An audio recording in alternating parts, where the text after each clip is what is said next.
super plans for the NFL on this Super Bowl weekend.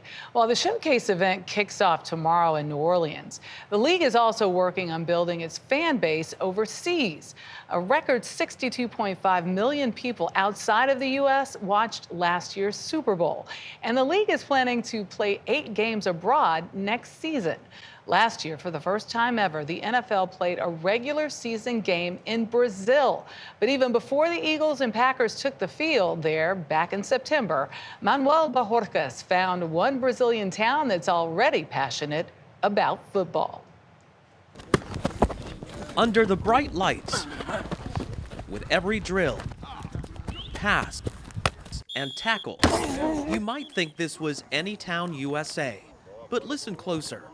Vamos fazer aqueles 2 grupos, aí vai grupo de cada vez. That's Portuguese, and this is Timbó, Brazil, a community of less than 50,000, where Breno Takahashi is this team's head coach.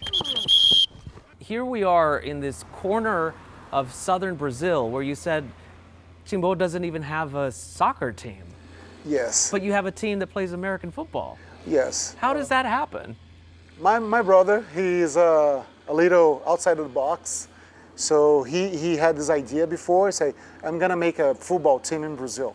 His brother is Bruno Takahashi. They come from a diverse background. Japanese descendants on their father's side, born in Brazil and partly schooled in the United States. Breno took up basketball. Bruno developed a love for football. In 2007, Bruno started a team he called T-Rex. Breno signed on. But first they had to tackle how to fund it. Here in Brazil, it's hard to have investment in other sports, especially football. Right. American football, because people don't even know. Right. So You're essentially a startup. You're starting from the ground exactly. up. But the brothers soon realized they tapped into a growing interest in American football. In fact, Brazil now has 2 American football leagues. Of about 30 teams in its league, T-Rex has won the national championship 3 times. Breno thinks the sport's physicality draws people in. I think that's why some of the guys, they start loving it.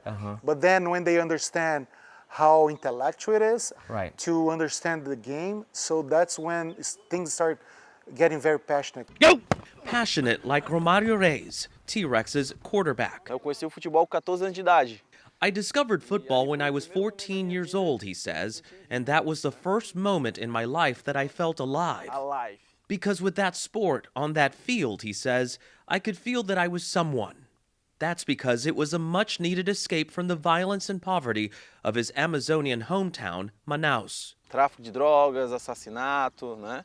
Drug trafficking, Drug murders. yes, murders. These are some of the things you dealt with growing up. Yes. Max! Boa! Now he's giving back, helping the team coach at-risk youth and finishing a degree in psychology. He thinks he'll always be involved in football. Football is my life. Yeah. No, I can't negar, eu não consigo negar isso. You can't deny it. On the road to victory! So you can imagine the excitement when the NFL decided to play its first ever season game in South America last September. Sao Paulo hosted the Green Bay Packers and Philadelphia Eagles. We spoke with avid Brazilian fans. American football is better than our football. Every year we see in the streets some people wearing jerseys and watching the games. Peter O'Reilly is executive vice president of the NFL. Brazil's the 3rd largest fan base in the world after the US and Mexico, so 36 million NFL fans in Brazil. We've seen it build over the last decade. The NFL says there's been a nearly 20% increase in Super Bowl viewership globally in the last 10 years, in markets as far as the UK, Germany, and Australia. Boom, boom, boom! Back on the gridiron in Timbó, Breno Takahashi's hope is that the sport continues to grow. So just because American football may never dethrone soccer here doesn't mean that there can't be a home for both of them.